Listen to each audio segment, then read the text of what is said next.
마가복음 제11장 12절부터 18절까지고요. 지금 읽는 것은 12절부터 14절까지 세 구절, 12절부터 14절까지 우리 같이 천천히 읽겠습니다. 시작. 이튿날 그들이 베다니에서 나왔을 때 예수께서 시장하신지라 멀리서 잎사귀 있는 한 무화과 나무를 보시고 혹 그 나무에 무엇이 있을까 하여 가셨더니 가서 보신즉 잎사귀 외에 아무것도 없더라. 이는 무화과의 때가 아님이라.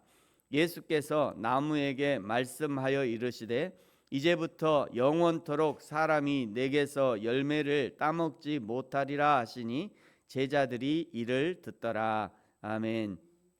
12절을 시작하면서 이튿날 또 그 다음 날 이런 의미인데, 예수님은 그 전날 예루살렘 성에 들어가셨고 아직 성전에는 들어가지 않은 그런 상태였습니다.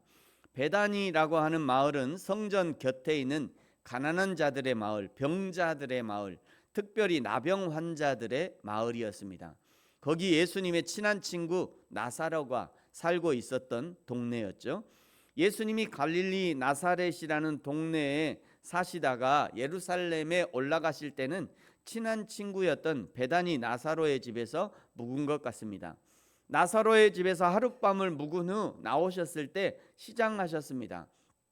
우리 생각에는 손님이 오셨고 그것도 자기들의 선생이라는 분이 오셨으면 적어도 아침은 대접해 주면 좋을 것 같은데, 그런데 베다니 나사로의 집은 매우 가난했기 때문에 예수님께 아침을 대접해 줄 수 없었을 것으로 추측합니다. 그 상황을 아는 예수님도 아침을 달라고 요구하지 않았을 것이고 그렇게 그냥 짐을 챙겨서 나오신 겁니다. 13절에 보니까 멀리서 보니 잎사귀가 풍성한 무화과 나무가 보였습니다. 이스라엘 사람들은 여행자들과 또 가난한 자들의 한 끼 식사거리로 길거리에 무화과 나무를 심었는데 예수님이 바로 그 무화과 나무를 보신 겁니다. 예수님이 그 무화과 나무를 보고 마침 배도 고프니 당연히 그 무화과 나무 그 잎사귀 사이사이에 분명히 잘 익은 무화과 한 개쯤은 남아있을 것이라 기대를 하셨을 것입니다. 그러나 정작 무화과잎을 들춰보니 아주 작은 열매 하나도 찾지 못합니다. 그러자 예수님께서 그 나무를 향해서 저주하시죠. 14절입니다. 예수께서 나무에게 말씀하여 이르시되 이제부터 영원토록 사람이 내게서 열매를 따먹지 못하리라 하시니 제자들이 이를 듣더라. 여기 무화과 나무는 이스라엘을 상징합니다. 지금도 무화과는 이스라엘의 국가의 나무입니다. 나뭇잎만 풍성하고 열매 맺지 못한 무화과는 겉으로는 화려하지만 정작 그 속에는 아무것도 없는 이스라엘을 상징합니다.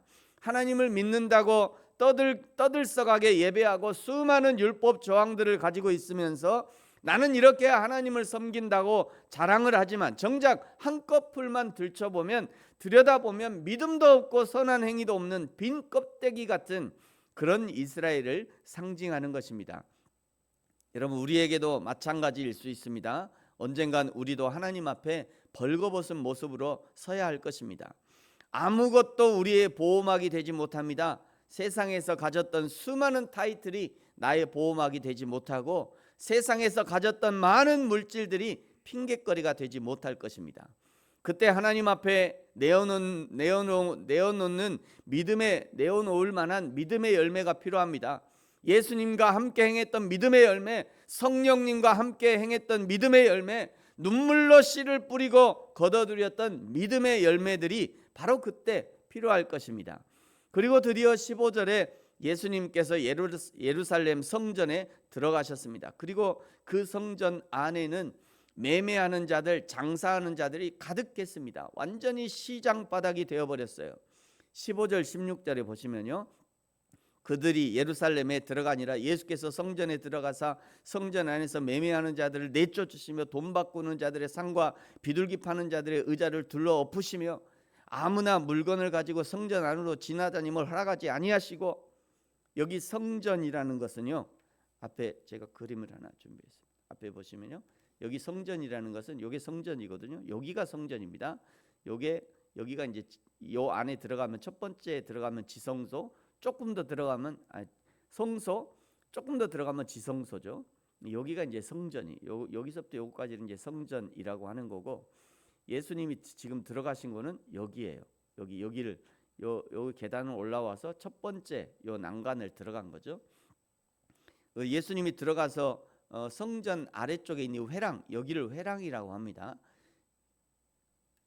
여기 보시면 칸칸이 나눠져 있잖아요. 이 칸칸이 쭉 나눠져 있어요.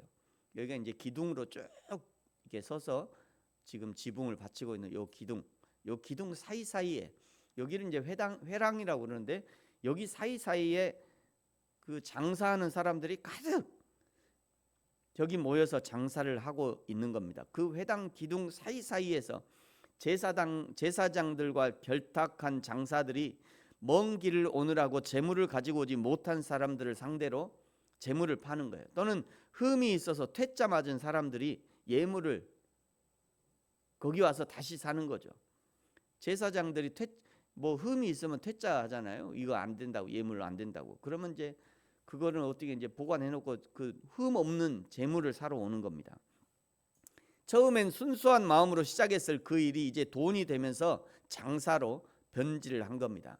거기에 좌석 하나 사려고 제사장들을 매수하고요, 제사 드리고 난 후에 미처 처리하지 못한 재물들을 싼 가격에 제사장들에게 받아서 다시 거기서 재물로 파는 이런 악한 일들이 등장하기 시작한 겁니다. 제사장들과 결탁을 해가지고요, 좀 보고 그냥 써도 될 만한 거를 다 텄잖아요. 다 텄다 놓고는 저기 회랑에 가면은, 저기 회랑에 그 중에 몇 번째 누구 그 김씨 아저씨, 그 아저씨한테 가서 사와. 그러면 사람들이 가서 이제 어쩔 수 없이 가서 이제 돈 주고 사오고, 그렇게 제사장들과 결탁해가지고 제사장들도 돈 벌고 거기 그 회랑에 앉아서 장사하는 사람도 돈 벌고, 완전히 그냥 장사꾼들의 그 장으로 변질되어 버린 겁니다. 성전은 예수님을 예배하고요, 하나님을 만나는 장소가 되어야 함에도 불구하고 그 거룩한 성전을 재물을 팔고 사는 시장바닥으로, 장사꾼들의 욕심이 가득한 시장바닥으로 만들어버린 겁니다. 예수님이 그 모습을 보시면서 얼마나 화가 나셨던지 상을 엎어버리고요, 장사하는 자들을 내어 쫓으십니다. 예수님의 난동을 보면서 어느 한 사람 예수님을 제재하는 사람이 없었습니다. 장사하는 사람들이 얼마나 드셉니까? 시장 바닥에서 장사하는 사람들이요, 얼마나 드세요? 자기들의 밥줄인 상을 엎어버리고 그나마 조금 벌어놓은 돈통을 그냥 확 엎어버렸으니까 아무도 예수님을 엎어버리는데 아무도 예수님을 제재하지 못합니다. 그 예수님의 모습에서 하나님의 분노를 본 거죠. 화를 내시고 내쫓으시는 그 예수님의 모습에서 하나님의 심판의 모습을 본 겁니다. 그래서 18절에 보시면 대제사장들, 서기관들이 저 예수를 어떻게 죽일까 생각했지만 그러나 그를 두려워했다라고 기록하고 있어요. 사랑하는 성도 여러분, 저와 여러분의 마음의 성전은 날마다 깨끗하게 유지되고 있습니까? 세상 욕심으로 가득 차지는 않았습니까? 날마다 정결한 신부의 마음으로, 날마다 어린아이와 같은 깨끗한 마음으로 주님 맞을 준비되어 있습니까? 우리가 섬기는 교회에, 그리고 우리의 마음에 하나님 외의 것들이 들어와서 판을 치지 않도록, 하나님의 진리 외에 다른 세상의 생각들이 자리하지 않도록 우리의 마음의 성전, 그리고 하나님의 교회와 공동체를 거룩하게 잘 지켜야 합니다. 그리고 예수님은 성전은 만민이 기도하는 집이다 라고 말씀하시죠. 기도한다는 것은요, 하나님과 대화하는 것입니다. 누군가와 대화를 하려면 그의 관심이 내 관심이 되고 그의 마음이 내 마음이 될 때 대화가 가능한 거죠. 하나님은 우리를 창조하신 분, 우리의 마음까지도 창조하신 분이기 때문에 하나님의 마음은 항상 우리를 향하고 있어요. 항상 우리에게 귀 기울이신다 말씀하시잖아요. 이제 하나님과 대화, 기도하려면 우리의 마음이 하나님과 연합되어야 합니다. 하나님의 관심이 내 관심이 되도록 해야 돼요. 하나님의 마음이 있는 곳에 나의 마음도 있어야 합니다. 하나님이 섬기고 사랑하고 싶은 그 사람, 나도 섬기고 사랑할 준비가 되어 있어야 드디어 하나님과의 기도가 가능해지는 거예요. 여러분, 기도할 때 하나님, 나는 오늘 이러고요 저러고요, 우리 아들, 우리 딸, 우리 자식들, 우리 가정, 우리 남편, 뭐 요거만 쭉 기도하고 이렇게 가시면 안 돼요. 그거는 바른 기도 아닙니다.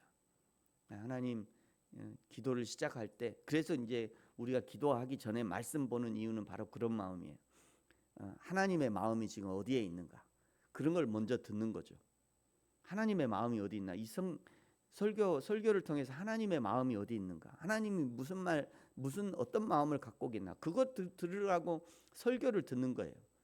그러니까 여러분, 새벽 예배 올 때, 새벽 기도회 갈 때 그냥 오늘 기도할 것만 잔뜩 기도하고 가시면 안 되고, 꼭 기도하기 전에 설교가 있는 이유는 오늘 하나님의 마음이 이렇다, 성경에 드러난 하나님의 마음이 이거다, 이거를 알려드리는 거예요.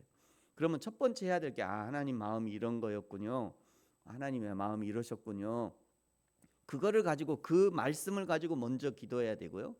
때로는 하나님의 마음을 가지고 기도하다가 내 기도할 시간이 적잖아요. 괜찮아요. 하나님 다 아셔요. 그렇다고 기도하지 말라는 얘기가 아닙니다. 먼저 해야 될 것이 하나님의 마음을 알아들이는 것이 먼저라는 거예요. 하나님이 이런 것 때문에 기분 나쁘셨군요. 하나님, 성전이 더러워져서 기분 나쁘셨군요. 하나님, 내 마음의 성전에 하나님 어떻게 하든지 한번 이득을 보려고 하는 그런 더러운 마음이 있으셔서 그것 때문에 하나님 마음 아프셨군요. 그런 마음을 가지고 하나님 앞에 먼저 기도해야 되는 거예요. 예수님의 고난 주간이 시작되었습니다. 고난 주간을 통해 나는 무성한 잎사귀는 있으나 그러나 열매는 없는 그런 무성한 무화과 나무는 아닌지 돌아보시기 바랍니다. 내 마음의 상태가 시끄러운 시장 바닥과 같아서 하나님을 예배하는 것보다 종교 행위를 통해서 이득을 얻으려 하는 그런 데 관심이 있지 않은지 잘 점검하셔야 합니다. 뿐만 아니라 내 마음은 하나님과 연합된 마음인지, 하나님과는 따로 국밥이 되어서 그저 장사꾼처럼 내 말만 하는 그런 기도는 아닌지 돌아보셔야 합니다. 조금이라도 합당하지 못한 그런 모습이 발견된다면 오늘 당장 예수님의 분노하심으로 나 스스로 성전 청결 사건을 일으켜 마음의 성전을 청결하게 유지하는, 그리하여 주님의 부활을 기쁨으로 준비하는 저와 여러분이 되어지기를 예수님의 이름으로 축복합니다. 기도하겠습니다. 하나님 아버지, 감사합니다. 시장하신 예수님께 단 하나의 무화과도 내어드리지 못한 잎사귀만 풍성한 무화과 나무처럼 되지 않게 하시고, 내 삶의 열매를 드림으로 잘했다 칭찬받는 종이 되게 하시고, 시장 바닥처럼 변질되고 시끄러운 나의 마음이 아니라 하나님과 연합되어 잠잠히 주님의 부활, 주님의 다시 오심, 그리고 영원한 하나님의 나라를 기대하며 준비하는 저와 우리 모든 성도들이 되게 하여 주옵소서. 감사합니다. 예수님의 이름으로 기도합니다. 아멘. 하늘에 계신 우리 아버지, 아버지의 이름을 거룩하게 하시며 아버지의 나라가 오게 하시며 아버지의 뜻이 하늘에서와 같이 땅에서도 이루어지게 하소서. 오늘 우리에게 일용할 양식을 주시고 우리가 우리에게 잘못한 사람을 용서하여 준 것 같이 우리 죄를 용서하여 주시고 우리를 시험에 빠지지 않게 하시고 악에서 구하소서. 나라와 권능과 영광이 영원히 아버지의 것입니다. 아멘.